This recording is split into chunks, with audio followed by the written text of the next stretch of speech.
Yo, what is up, guys? James Carter TV here to begin my 2016 NFL Draft recaps for each and every team in the NFL. And today we are starting with my favorite team, the Tennessee Titans. Now, I've already made a Jack Conklin recap video and a Derrick Henry recap video, like the whole Derrick Henry, Kevin Byard, Kevin Dodd, Austin Johnson recap videos. So I'm going to recap those picks really quickly. Now, like I said, I'm going to be doing this for each and every team in the NFL. And if you want to know when your favorite team is coming up, go down in the description box below. I have a list of the order of teams I'm going to do. Now, it's not going to be a consistent thing. At first, I was planning to do 2 per day, but really, I don't know how many per day I'm going to do. But this is the order of teams I'm going to go in. It could be 2 per day, 3 one day, 4 another day, 0, 10, who knows? So just be prepared for that moving forward. Now, again, I'm going to get into the first 4 picks or 5 picks for the Tennessee Titans pretty quickly because I made individual videos for those. If you want to look at those, go to my channel. They're on there.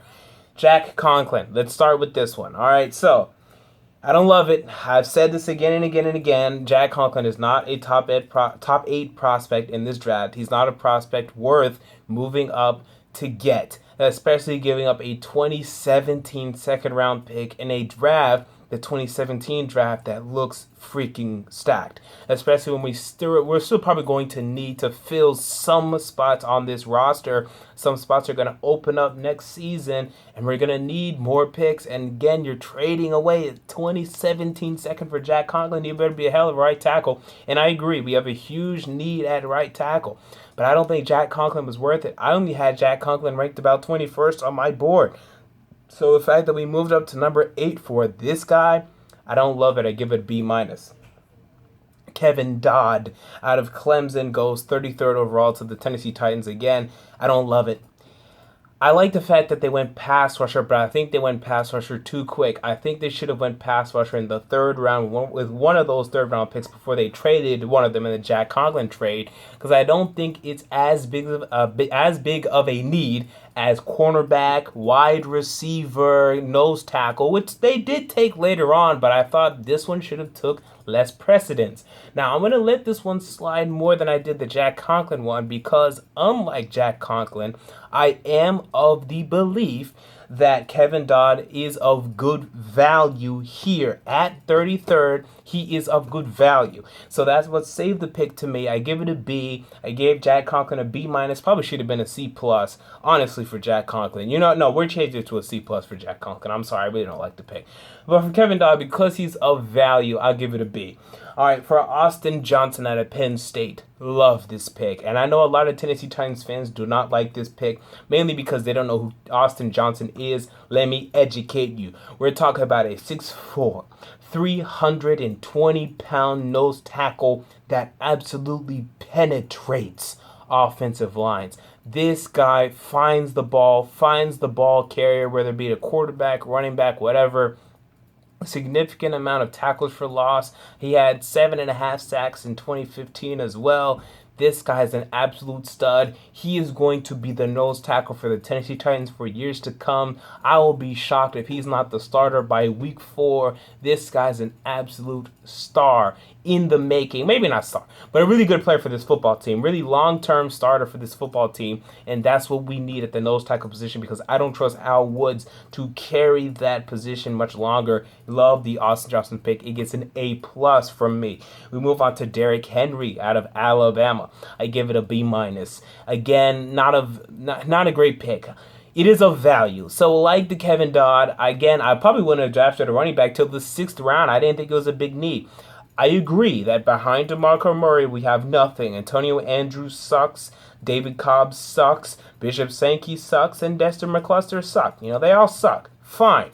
But you can't take one in the 2nd round when we still have a huge gaping wide need at wide receiver and cornerback, specifically cornerback, because people love Jason McCourty. Jason McCourty didn't play last year. How do you know that in 2016, when he's going on 30, he's still going to be in good form, good shape? He's going to come and he's going to be a number 1 corner. I'm not convinced of that. In fact, I could argue in his 7-year career, he's only had probably 2-3 good years, like 2010, 2013, maybe 2014, and that's it. I mean, he's had some, not even 2014, because 2014 we were getting blazed in the secondary. That's why we went 2-14. So looking at Jason McCourty, he hasn't had that many good years at all. I'm not convinced he's going to come back in 2016 and be a number one corner for us. So I think we have a huge need at corner. I thought we should have took Kendall Fuller here or some other cornerback, any other cornerback. Just give me a cornerback. Better than a running back who's not going to play. Derrick Henry. People think he's an in the tackles power running back that gets little yards. He's going to be a goal line back. Who are you watching? Derrick Henry's a guy that I think does more damage in the open field. I think he's a north-south runner. I think he also has some shiftiness to him, not much, but some. And I think really go to a Derrick Henry highlight package or just anything. You see him where? In the open field running straight. That's what he does. I mean, he runs a 4.54. He's not a bruiser. I didn't see any. When did he run anybody over? What are we talking about? Power back. This isn't Eddie George. This isn't Brandon Jacobs. This is a guy that actually hits a hole, hits it hard, and just goes forward, which I'm fine with. I think he's a good player. I just don't think we needed a backup, a second string running back. I don't see how many carries he's going to get, especially this is a football team. We're not going to be leading many games. It's nice to think, okay, we have all these running backs, we can just run them down. But in order to run the football, you have to be ahead in a football game. You can't be down 27-0 against the New York Jets like we were this season. Running the ball is not going to do anything for you there. You got to throw it. They neglected wide receiver yet again for a running back. Can't believe it. We move on to the third round, 64th pick overall, Kevin Byard out of Middle Tennessee State. And at first I didn't like this pick. If you follow me on Twitter, at James Carter TV, you know I didn't like it. I sat down, I looked at the film, I reviewed the film, and turns out I really like this pick overall. He's underrated. And he's a guy coming out of MTSU, ball hawk, 19 interceptions, guy that knows how to find the ball, not great against the run. In fact, in a game against Alabama, against Derrick Henry, he took a poor angle against Derrick Henry, and Derrick Henry ran for about a 30-yard touchdown. Actually, maybe it was a catch for a 30-yard touchdown. But either way, Derrick Henry ran right past him for a 30-yard touchdown. So he's not great against the run, not very physical again. I mean, he's pretty physical, but not very good against the run. I mean, he's physical enough to attack, but not physical enough to actually bring them down. But I think he's really going to make his presence known in terms of getting interceptions, being a ball hawk, and getting turnovers.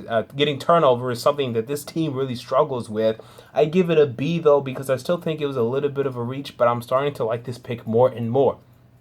Now we move on to the part of the draft where John Robinson really started to show his skill and actually gave me confidence for the future. I think he absolutely crushed day 3. And he started with Tajae Sharp out of UMass, University of Massachusetts. Love this guy. He was at the East-West Shrine game, absolutely tore it up over there. At the Senior Bowl, absolutely tore it up over there. He has nice length. He's 6'2", 197, so a little bit skinny. Looks like Justin Hunter. Like, if you pull up a highlight tape or any tape, whatever, looks like Justin Hunter, except he plays completely different to Justin Hunter. This is a tough kid with good hands, a guy that likes to challenge wide receivers, a guy that likes to challenge himself, likes to be the underdog, a blue-collar guy, not like Justin Hunter, who's a privileged loser, that's just another guy. No, this guy works for what he gets. I think he's going to beat out Justin Hunter in camp. I think he's going to be the reason Justin Hunter is no longer a Tennessee Titan when it's all said and done. And I think Tajae Sharp could be a guy that gets 300 yards this season and could get 500, 600 yards in the future. Never going to be a 1,000-yard guy. You don't want him to be. But I think he can be a nice contributor for this football team, a nice weapon for Marcus Mariota. And next we have LeShaun Sims out of Southern Utah, 5th pick. Oh, I gave that one an A, by the way. That was an A pick by John Robinson. Next we have LeShaun Sims out of Southern Utah. Don't love it. I didn't see much from him. Small hands, like 8-inch hands, not a football player hands at all. I mean, yes, he's a cornerback, but when it comes to fighting with wide receivers, when it comes to finding the ball, picking it off, being able to hold on to it, if you pick it off, don't like that prospect. I think he has troubles locating the ball. I think he has troubles with going up against better competition. Whenever I saw him going up against some good teams, and Southern Utah really doesn't do that, he had some struggles. I'm not in love with this pick. I only give it a B. That's pretty much all I'm even a B-, actually. Not much to say about LeShaun Sims, to be honest. All right, next we have Sebastian Tretola out of Arkansas. Big, mean, tough left guard. Come in and compete for that left guard position or right guard. Because actually, John Robinson said today that the Chance Warmack is being considered moving to left guard. So he could also compete at right guard. But either way, big, mean, tough left guard. Actually went to Arkansas at 376 pounds. Cut down, now is about 323 pounds. But he's big, he's tough, he's mean. Run blocking left guard. Needs some help in pass protection. And that's an issue, but I guess that's what they're trying to do. They're trying to run the football. Jack Conklin was a run-blocking tackle. They get a run-blocking guard. I'm not sure he'll ever play, but if he does, a run-blocking guard, they want to run the football. This is the mentality that they're bringing to this football team. We'll see if it works out, but I like the fact that it's a guard, which they needed, and it's a guy that fits the identity that they're trying to build. It's a need, it's a fit, it's a value, it's an A. Next, we have Aaron Wallace out of UCLA. This is a guy that was only a one-year starter this year or not even this year in his career, because Miles Jack was injured. That's really the only reason why. He was behind Miles Jack, and then before him, he was behind Anthony Barr, and then before him, he was behind Eric Kendricks. But this is a guy that in the 1 year, he had an opportunity, had 7.5 sacks, had 12.5 tackles for loss in this 1 year that he started. Very impressive. Can play inside or outside. Very impressive. Not a great athlete, but can make some plays on special teams. And I think if he makes the team, that's where you're going to see him for the most part. And then maybe he'll get on the field for a pass rush or two, maybe even get a sack or two if he can make the team. And then we end with my favorite pick possibly of our draft next to Austin Johnson. That's Kalan Reed out of Southern Mississippi, who went Mr. Irrelevant, number 253 overall. I love this pick. It's an A+. This guy, nice athlete. Went to the pro day. I believe he ran a 4.41 or somewhere around that during his pro day. Nice speed, nice length, sitting at about 5'11", maybe 6 foot, 100, about 98 pounds. Guy knows how to find the football. You could see that on tape. Guy knows how to, he's similar to Tajae Sharp, likes to be bet against, like to be the underdog, blue collar, working hard, tough, mentally tough, physically tough guy that can come and compete at cornerback, as I've talked about, as I've aforementioned, is a big need for this football team. Now, I don't know much or like LeShaun Sims at all, but I'm pretty sure right now Kalan Reed is going to end up beating out LeShaun Sims. If I had to bet on it, bet your money on Kalan Reed beating LeShaun Sims, being a better cornerback than LeShaun Sims in his career. This is a guy that I think is actually going to make this football team. And Mr. Irrelevant here could actually end up being a big contributor, can end up being really relevant for this football team.